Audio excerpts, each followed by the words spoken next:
NCC एक बहुत बड़ा यूथ ऑर्गेनाइजेशन है और इसकी यूनिफॉर्म मुझे बहुत ही अट्रैक्ट करी, जिससे मुझे डिसिप्लिन और लीडरशिप क्वालिटीज़ को सीखने को मिला 3 साल। परमानेंट की जॉब पे रख लिया उन्होंने, क्योंकि उन्होंने मेरे को देखा कि मैं एज एनसीसी कैडेट हूँ। जब उन्होंने once a cadet always cadet. प्यारे साथियों, जिस पता आज एग्ज़ाम देने के बाद हर व्यक्ति जॉब की तलाश में निकलता है। 5 दिल्ली गर्ल्स बटालियन के द्वारा एम्प्लॉयमेंट फेयर चालू किया गया है, जिसमें जो एक्स कैडेट हैं उनको चुना गया है उनकी एम्प्लॉयमेंट्स के लिए। मैं बात करूंगा कि सिर्फ एक्स कैडेट को ही क्यों चुना गया। जय हिंद मैम। जय हिंद सर। मैम मैं बात करूं कि आपने सिर्फ एनसीसी कैंपस में ही क्यों लगाने की सोची, इस जॉब मेले को आप बाहर भी लगा सकते थे। बात बताना ज़रूर चाहूँगी कि मैं भी एक एक्स एनसीसी कैडेट हूँ और एनसीसी कैडेट को ही मेरे ऑफिस में मैं हायरिंग इसलिए करना चाहती हूँ क्योंकि वो वेल डिसिप्लिन्ड होते हैं, लीडरशिप क्वालिटी बहुत अच्छी होती है, सबसे main strength best to best होती है। प्लस मुझे ट्रेनिंग देने में उन्हें कम से कम एफर्ट्स लगाने पड़ेंगे और मेरी कंपनी को जो हायरिंग इन कैडेट से मिलेगा और वर्क जो मिलेगा, रिजल्ट मिलेगा, वो बहुत अच्छा मिलेगा। एक इंटरव्यू देने में एनसीसी ने क्या क्या आपकी मदद किया?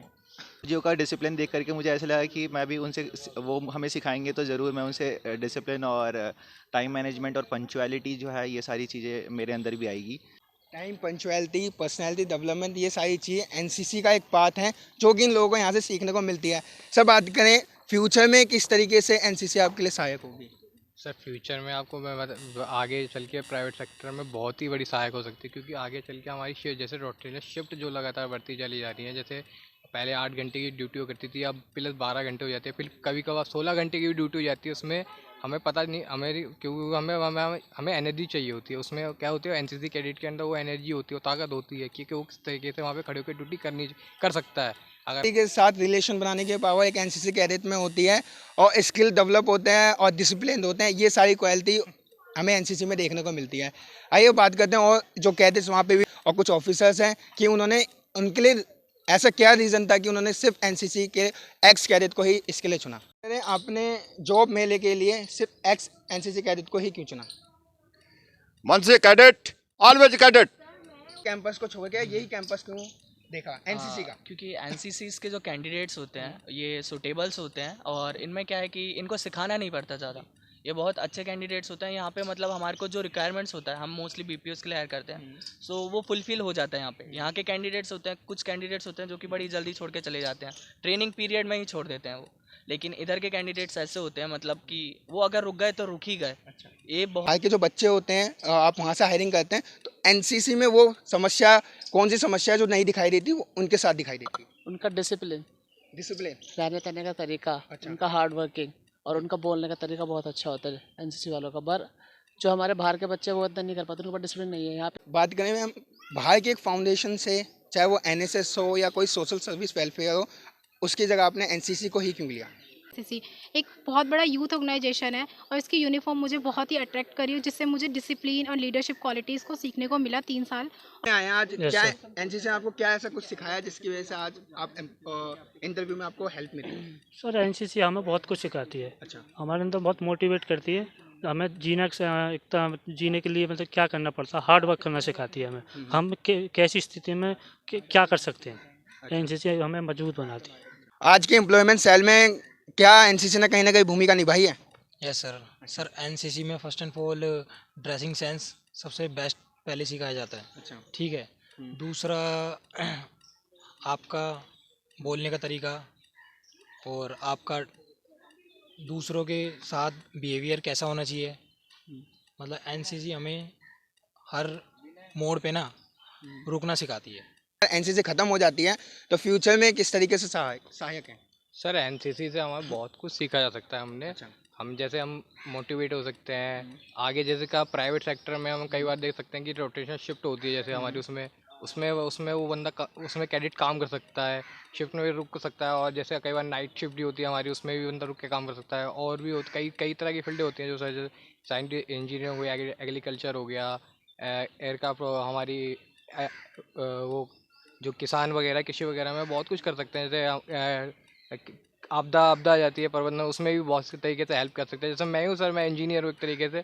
मैं जब शुरुआत में जब गया था तो वहाँ पे मुझे रोटेशन 12 घंटे की जॉब पे रखा गया था। तो वहाँ से उन्होंने वो पहले उन्होंने मुझे चेक किया कि 12 घंटे रुकेगा नहीं रुकेगा। फिर जैसे ही मैं 12 घंटे की ड्यूटी 1 वीक मैंने दी, जैसे ही उन्होंने मुझे एज अ परमानेंट की जॉब पे रख लिया उन्होंने, क्योंकि उन्होंने मेरे को देखा कि मैं एज अ एनसीसी कैडेट हूँ। जब उन्होंने मेरे से पूछा तो आप कहा हो, तो मैंने एनसीसी कैडेट बताया, कह रहा फिर ओके, उन्होंने फिर मेरे को वहाँ पे परमानेंट कर दिया। Okay, thank you sir. Welcome. तो जिस तरीके से आप देख सकते हैं कि जो एनसीसी कैडेट हैं उनको कहीं ना कहीं फ़ायदा मिल रहा है। 3 साल की ट्रेनिंग के दौरान जो स्किल डेवलप होती है वो आगे अपने फ्यूचर में उसका इस्तेमाल कर सकते हैं। एक ड्रेस पहनने का एक तरीका, सहूलियत, वो पहले से एक तरीके से सिखा दिया जाता है। चाहे बात करें उसके पर्सनैलिटी डेवलपमेंट की, कॉन्फिडेंस लेवल की, डिसिप्लिन की, जो एक कंपनी को वेल सेटल चाहिए होता है वो एक कैडेट में मौजूद है। यही बात है कि आज की कंपनियां भी जो कैडेट्स को पहले हायरिंग करना पसंद करती हैं एक नॉर्मल बच्चे के साथ। अब देखते हैं आगे यहाँ के ऑफिसर से ही बात करेंगे, इनका बेसिकली पर्पस क्या था इस एम्प्लॉयमेंट मेले को निकालने का। चलते हैं उनसे बातचीत करने, क्या कहना है उनका।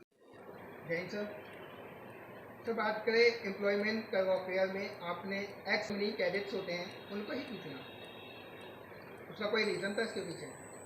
सबसे पहले ये हम लोग हमारे ग्रुप में 5 DGPN इस बार, इससे पहले 7 DGPN जिसने स्पाइस जेट और एयर इंडिया वगैरह को भी, कोशिश कर रहे हैं कि जो NDA कैडेट्स हैं उनको भी जॉब अपॉर्चुनिटीज़ मिलें। जब कैंपस प्लेसमेंट्स के लिए ये टीम्स अलग अलग कॉलेजेस में जाते हैं, वो जनरली जो स्टूडेंट्स हैं उनके मार्कशीट्स देखते हैं और उनका ओवरऑल परफॉर्मेंस देखते हैं। यहाँ पर आकर के इन लोगों ने ये भी जाना कि हमारे NDA कैडेट्स इनको केवल मार्क्स के अलावा भी बहुत कुछ देते हैं। इसमें डिसिप्लिन, कॉन्फिडेंस, डेयरिंग, इन्हीं के अपने अक्षरों में इन्होंने कहा है, इन्होंने अपने शब्दों में कहा है कि ये जो हैं ऑलरेडी प्री ट्रेंड लोग हैं, इनको इसके ऊपर ट्रेनिंग पे खर्चा, पैसे, टाइम स्पेंड करने की ज़रूरत नहीं है। ये एक कोशिश कर रहे हैं हम लोग, और इसको सक्सेस देखते हुए हम कोशिश करेंगे कि इसके बाद और भी कंपनीज हमारे यहाँ पे आए। आपका सवाल हमने एक्स कैडेट्स क्यों सुना? हमारे ऑनरेबल प्राइम मिनिस्टर वो कह कर गए हैं, once a cadet always a cadet.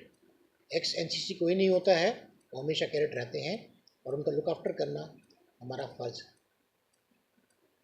Sir आपसे एक और सवाल है कि ये जॉब मेला लगाया गया है, आगे इसका फ्यूचर में कैडेट्स को क्या फ़ायदा रहने वाला है?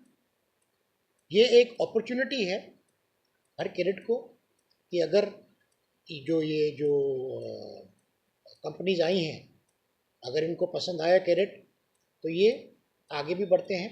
हमारे यहाँ पे कुछ कैडेट्स हैं जिन्होंने ऑलरेडी 3 राउंड्स क्लियर कर लिया है, अभी खाली एक उनका जूम मीटिंग रह गया है। फाइनेंशियल इंडिपेंडेंस, जॉब सर्टेनिटी, लेकिन हाँ मेहनत तो करनी पड़ेगी।